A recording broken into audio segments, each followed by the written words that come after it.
કરો તમે? કડિયા કામ કરે, પોતાનું જીવન ગુજારે.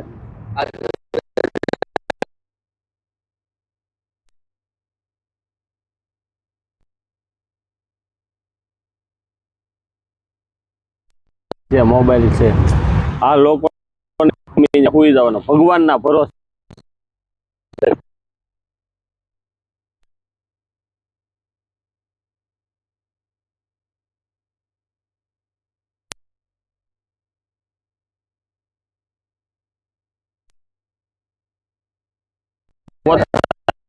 પોતાના દમ ઉપર જીવવું છે.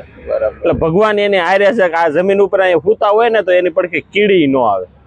સાચી વાત મજૂરી કામ મળી જાય નથી ખાટલો, નથી બેડ, ત્યારે ઓછીકું એક નાનું આમ તો ઠેલી હોય, ઠેલીની અંદર કપડા હોય, એનું ઓઢવાનું હોય, એવું એ બધું એનો એ પરિશ્રમ છે. એટલે ધન્યવાદ દેવો જોઈએ આ લોકોને કે આ લોકો ઉપર છે ને ભગવાનનું કેર કહેવાય. ઊંઘ આવી જાય ને. મહેનત નો પૈસો કરો છો, મહેનત થી કમાવાનું, મહેનત કરી ઈમાનદારી એટલે થેન્ક યુ.